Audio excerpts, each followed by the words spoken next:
Hello everyone, I'm William Jasper of class 11th A from Kendriya Vidyalaya Rangapahar, and today I'm going to be explaining the Newton's third law of motion with the help of waste materials. So, first of all, I have a string attached from the table to the window of my room, and then I pass a straw to the string and attach a bottle to this straw. So, the Newton's third law states every action has an equal and opposite reaction. So, let's do some action by applying pressure on the water bottle.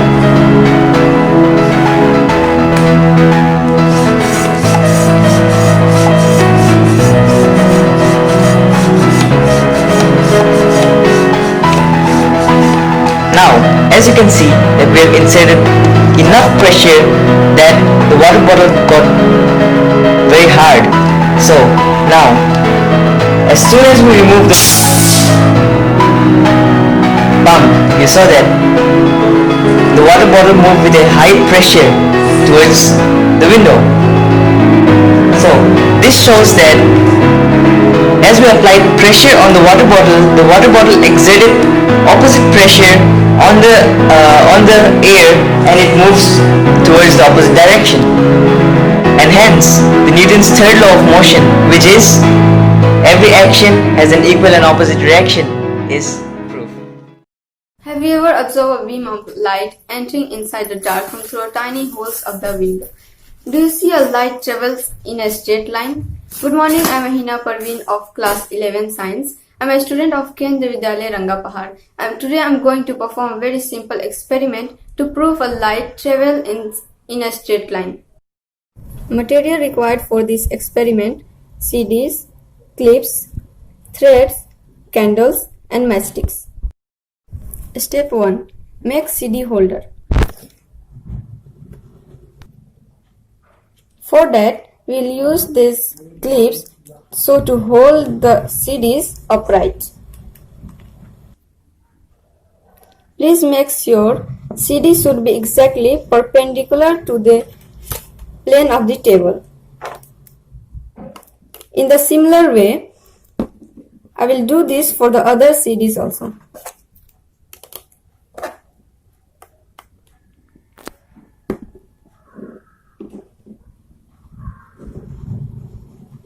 Now all the three CDs are ready. Step 2. Align CDs along a straight line. Line them in such a way that the holes of the three CDs lies in a straight line. How do we ensure that these are in a straight line? For that we will use thread. Take the thread and we'll tie it straight on a table. You can use a cello tape to tie it on the both sides. Now place the CD one after another. When you place them on the thread, then you will know that they are in a straight line.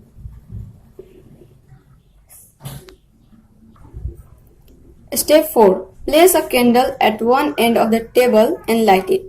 Take a candle and place at the one end of the thread. Now, make sure that the tip of the candle and the CDs are at the same level. Try to observe the candle from the other side of the line, and your line of sight should be as this line holds up the CDs. So you will be able to see the light of the candle. Why do you see this flame? Because light through these holes and reach to your eyes. Let's see what happened when we displace the one CDs from the line.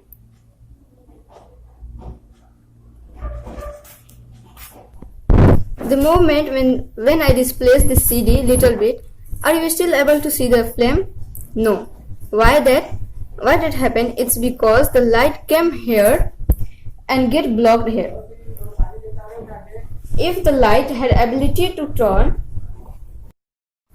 then the light actually could take turn and come through this hole and reach to your eyes. Since the light traveled in a straight line, therefore we didn't see it. So this experiment very clearly proved that light travels always in a straight line. A few important point to be taken while performing this experiment. CDs must be perpendicular to the table. All CDs should be used. The holes of the CDs and the candle flame should be in a straight line. Presence of thread ensure the straight line of the CDs.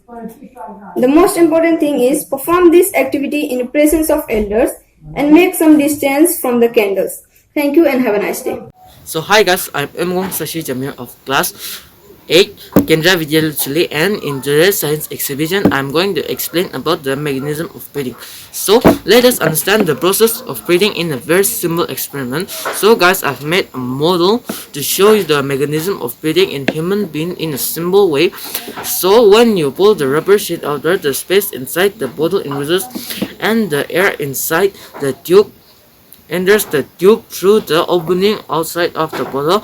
The air travels through the tube and enters the two branches of the tube and the balloons. When we push the rubber sheet, when we pull the rubber sheet inside of the jar is reduced, the space is reduced and the pressure is increased. The push air out, push the air out of the balloon. The balloon gets inflated. Now let us see how this correlates to the breathing system. The bottle is like a human chest cavity. There is an empty space on the chest cavity inside the body filled with air. When the body cavity, the rubber sheet is like the diaphragm, and which divides the body into 2 points. The upper part is the chest cavity, and this is the nostril. So when we pull the air travels through here, and the balloons get here filled with air. So this acts. So let us see how this acts as in our body. So this is the nostril. When we take in air, and the balloon inside the bottle is the lung. So when the air goes in here, the balloons also get inflated and the diaphragm moves, and this rubber sheet is the diaphragm. So when the diaphragm goes down, the lungs also get inflated with air, and when the diaphragm moves up, the air also get inflated. So guys, thank you for watching this video.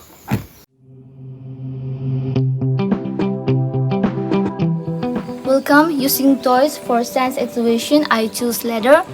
We have used letters. So after seeing the letter, we never imagine that our genetic information is stored in the form of letter. Our body cells have this letter. We have this letter-like structure in our cells within the nucleus, which carry information. The letter is twisted and we call it DNA. DNA is a genetic material that stores information from generation to generation. Just like letter has steps, our DNA has 4 nitrogenous bases which are arranged in pair with each other in a sequence to store information. Our DNA protects information from generation to generation, so we call it as our genetic material. The DNA model is explained by Watson and Crick, for which they have been awarded with Nobel Prize. So next time if you see letter, don't forget that our genetic information is in the form of letter. Thank you.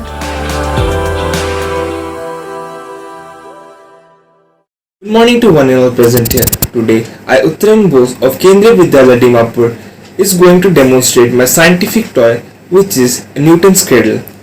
We all must have seen this toy around us, but what actually a Newton's cradle is? Newton, named after one of the great physics, Sir Isaac Newton, a Newton's cradle is based on the principle of law of conservation of momentum. Generally, Newton's cradle uses metallic balls for its functioning, but for the purpose of making my project, I have only used cardboard, pencils, marbles and threads. The law of conservation of momentum states that the total momentum of the objects interacting with each other remains constant regardless of the nature of forces acting between them.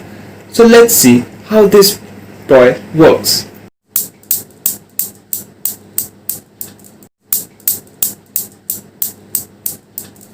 As the first ball is raised, the system's gravitational potential energy increases. When it is released, the ball gains kinetic energy. At the bottom, also known as its equilibrium point, its energy becomes kinetic. As the ball swings past its equilibrium position, the kinetic energy decreases while the gravitational potential energy increases. What this basically means is that the momentum that one ball loses is equal to the momentum the other one gains. Also, energy is conserved. In vacuum, Newton's cradle will ideally run forever due to the absence of frictional forces. Thank you. Hello to everyone, I am Bhumika of Kendriya Vidyalaya Dimapur of class 11 science, and I have made a science project, a scientific toy called a robotic hand. So this is the scientific toy that I have made. It can grab many things. This project helped us to build the concept of mechanical components and learning robotic arm concept. My name is Anushri Roy Chaudhary. I am studying in class 11B in Kendriya Vidyalaya Dimapur, Nagaland. I made this amazing and simple eco-friendly scientific toy which is based on the working principle of mechanical, sonic and thermal anemometry. Let me first explain you what is anemometer and who invented it. It is said that Leon Battista Alberti, an Italian inventor, invented the first anemometer in 1450. A Cobb anemometer is also known as Robinson anemometer.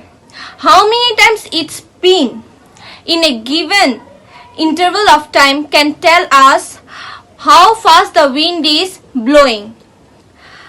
In these experiments, I will show you how anemometer spins while wind is blowing. Let me start.